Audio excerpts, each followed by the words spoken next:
ദൈവനാമത്തിന് മഹത്വമുണ്ടാകട്ടെ. വീണ്ടും വരുന്നവനായ കർത്താവ് യേശുക്രിസ്തുവിൻ്റെ പവിത്രനാമത്തിൽ നിങ്ങൾക്ക് ഏവർക്കും എൻ്റെ സ്നേഹവന്ദനം. ഇന്ന് പ്രാകൃത ശരീരത്തിൽ നിന്ന് ആത്മശരീരത്തിലേക്ക് എന്നുള്ള വിഷയത്തിൽ അപ്പോസ്തലനായ പൗലോസ് 1 കൊരിന്ത്യർ 15 അധ്യായം 44 വാക്യത്തിൽ പറഞ്ഞിരിക്കുന്ന വാക്യത്തെ പ്രതിപാദിച്ച് സംസാരിക്കുവാൻ ആഗ്രഹിക്കുകയാണ്. പ്രാകൃത ശരീരം വിതയ്ക്കപ്പെടുന്നു, ആത്മീക ശരീരം ഉയർക്കുന്നു. പ്രാകൃത ശരീരം ഉണ്ടെങ്കിൽ ആത്മീക ശരീരവും ഉണ്ട് എന്ന് അദ്ദേഹം പറയുന്നു. പ്രിയ സഹോദരങ്ങളെ, മനുഷ്യ ജീവിതത്തിലെ ഏറ്റവും വലിയ ചോദ്യങ്ങളിലൊന്നാണ് മരണത്തിന് ശേഷം എന്ത്.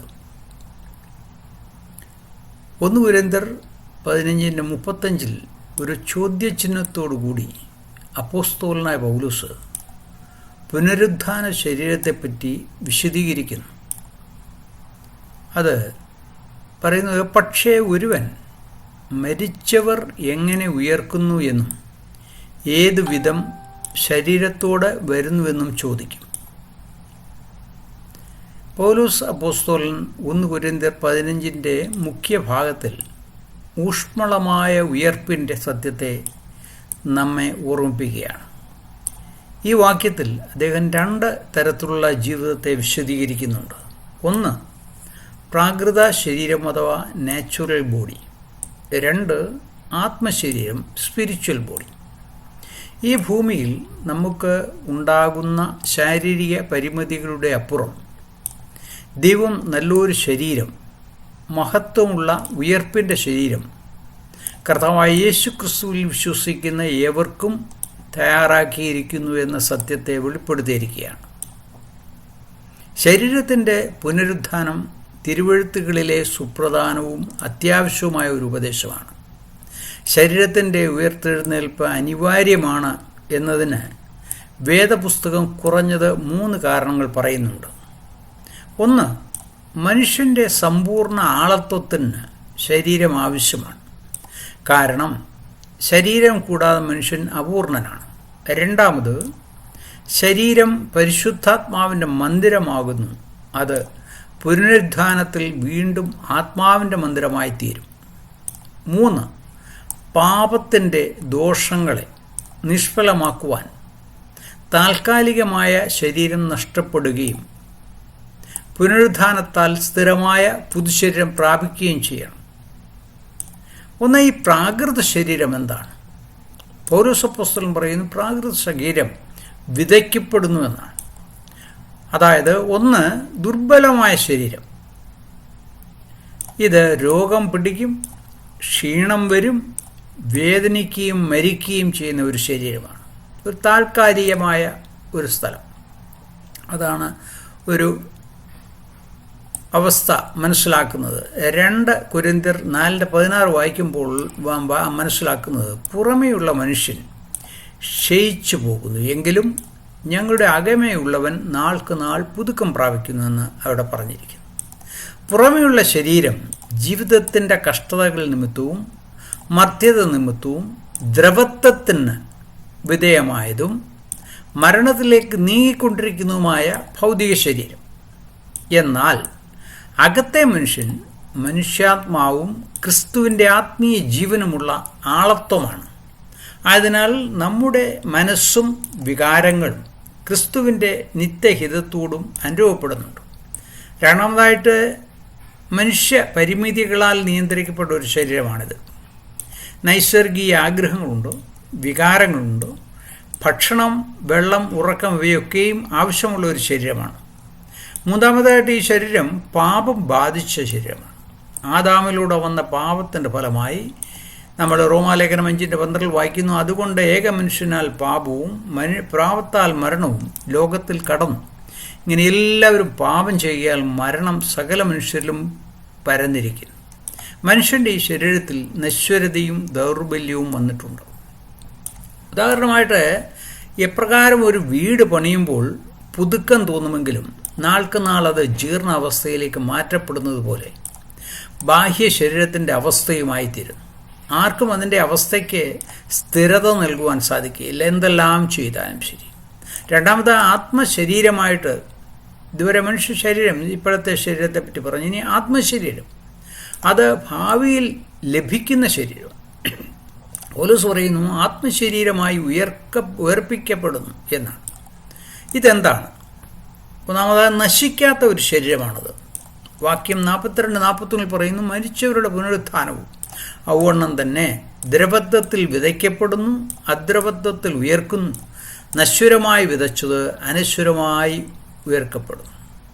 അനശ്വരമായ ശരീരം രോഗമോ മരണമോ പിന്നീടില്ല എന്ന് ഉള്ളതാണ് സത്യം.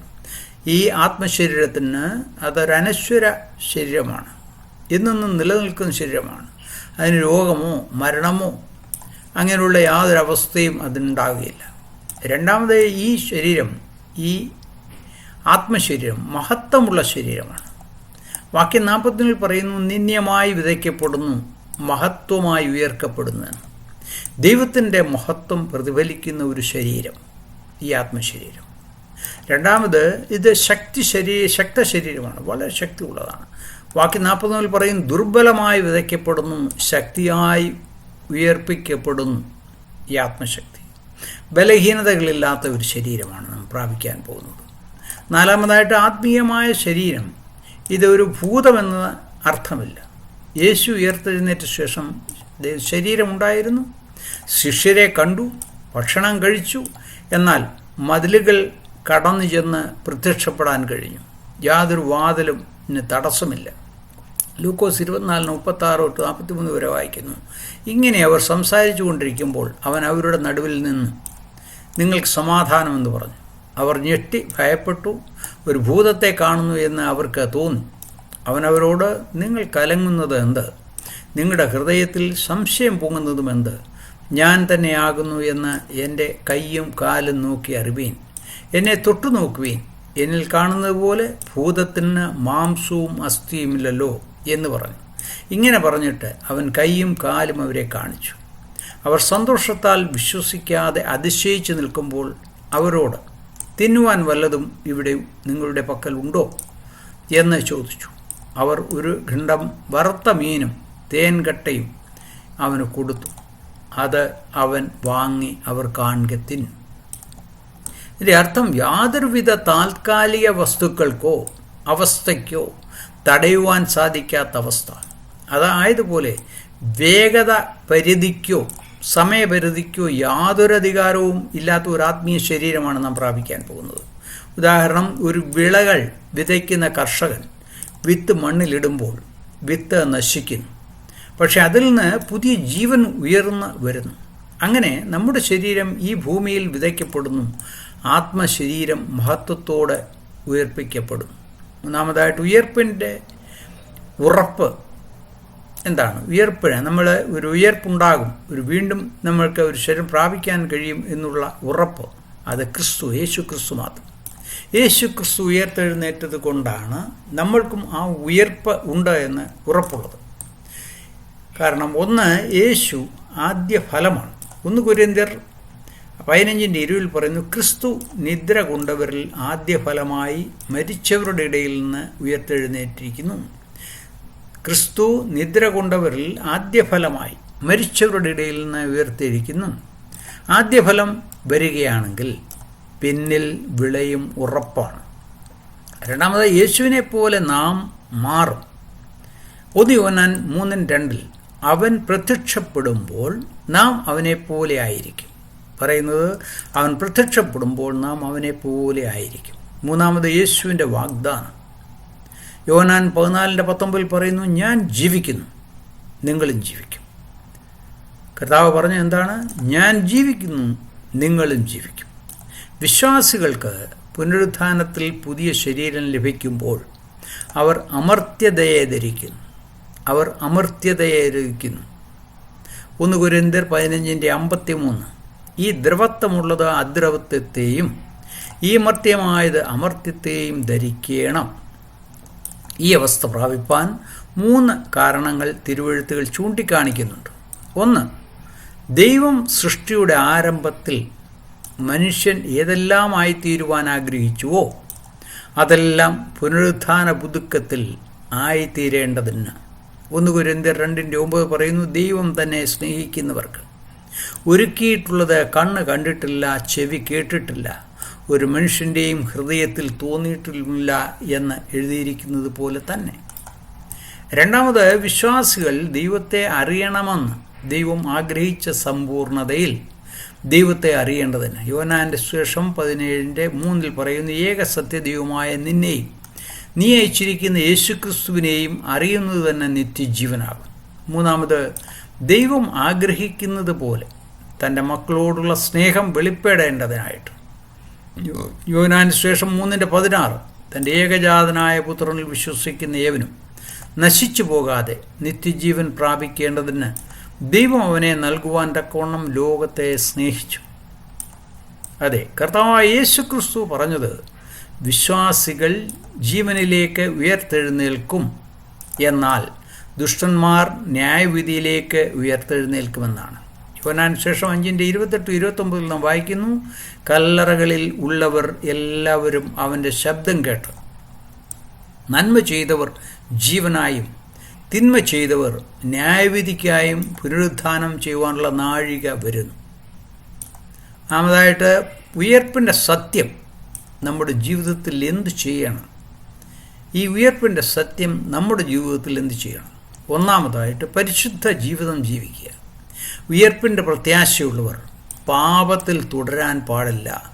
ഉയർപ്പിൻ്റെ പ്രത്യാശയുള്ളവർ പാപത്തിൽ തുടരാൻ പാടില്ല. 1 യോഹന്നാൻ 3:3 അവനിൽ ഈ പ്രത്യാശയുള്ളവൻ എല്ലാം അവൻ നിർമ്മലനായിരിക്കുന്നത് പോലെ തന്നെ തന്നെ നിർമ്മലീകരിക്കുന്നു. രണ്ടാമത്, കഷ്ടതകളിൽ സ്ഥിരത ആവശ്യമാണ്. കഷ്ടതകളിൽ സ്ഥിരത ആവശ്യമാണ്. ഇന്നുള്ള കഷ്ടതകൾ, ദുഃഖങ്ങൾ, രോഗങ്ങൾ, നഷ്ടങ്ങൾ എല്ലാം താൽക്കാലികമാണെന്ന് ഓർക്കുക. ഈ അവസ്ഥയിൽ കടന്നു പോകേണ്ടി വരുമ്പോഴും, ഇങ്ങനെയുള്ള അവസ്ഥയിൽ കൂടി കടന്നു പോകേണ്ടി വരുമ്പോഴും ദൈവത്തെ സ്തുതിക്കുക, ആശ്രയം വയ്ക്കുക ദൈവത്തിൽ.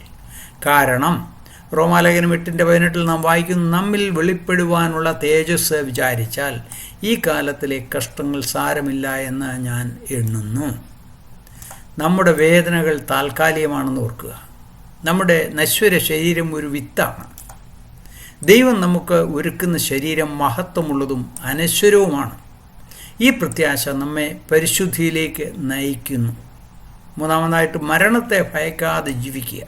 ഇഹത്തിൽ നമ്മളായിരിക്കുമ്പോൾ മരണത്തെ ഭയക്കാതെ ജീവിക്കുക. പൗലോസ് പറയുന്നു 15:55-57 വായിക്കുമ്പോൾ, ഹേ മരണമേ, നിന്റെ ജയം എവിടെ? ഹേ മരണമേ, നിന്റെ വിഷമുള്ളെവിടെ? മരണത്തിൻ്റെ വിഷമുള്ള പാപം, പാപത്തിൻ്റെ ശക്തിയോ ന്യായപ്രമാണം. നമ്മുടെ കർത്താവായ യേശുക്രിസ്തു മുഖാന്തരം നമുക്ക് ജയം നൽകുന്ന ദൈവത്തിന് സ്തോത്രം. 1 കൊരിന്ത്യർ 15:44 നമ്മെ ഓർമ്മിപ്പിക്കുന്ന വലിയൊരു സത്യമാണ്. ഈ ശരീരം താൽക്കാലികം, ദൈവം ഒരുക്കുന്ന ശരീരം ശാശ്വതം. ഈ ശരീരം താൽക്കാലികം, ദൈവം ഒരുക്കുന്ന ശരീരം ശാശ്വതം. അതുകൊണ്ട് നാം പാപത്തോട് വിട പറയുക, ദൈവത്തിൻ്റെ ഇഷ്ടം ചെയ്യുക, ഉയർപ്പിൻ്റെ പ്രത്യാശയിൽ സന്തോഷത്തോടെ ജീവിക്കുക. ഉയർപ്പിൻ്റെ പ്രത്യാശയിൽ സന്തോഷത്തോടെ ജീവിക്കുക. മനുഷ്യർ ജനിച്ചാൽ ഒരിക്കൽ മരിക്കണമെന്നതാണ് സത്യം. ആയതിനാൽ അവിശ്വാസികളായ ചിലർ മരണത്തെ ഭയപ്പെടുന്നു. എന്നാൽ ഒരു ദൈവവിശ്വാസിയെ സംബന്ധിച്ചിടത്തോളം നശ്വരമായ ശരീരത്തെ ത്യജിക്കുന്നത് ഭയമുളവാക്കുന്നില്ല.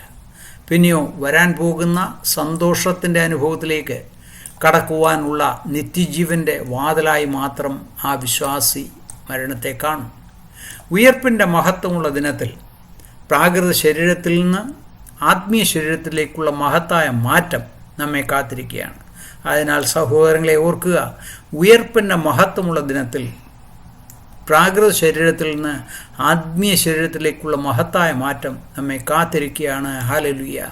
നമ്മെ ഓരോരുത്തരെയും ദൈവം അനുഗ്രഹിക്കട്ടെ. അനുദിന ജീവിതത്തിൽ നാം ശക്തിമത്തായ ദൈവചൈതന്യത്തോട് ശേഷമുള്ള ജീവിതം നയിപ്പാനിടയാകട്ടെ. നിങ്ങളെല്ലാവരെയും ദൈവം അനുഗ്രഹിക്കട്ടെ. ആമേൻ.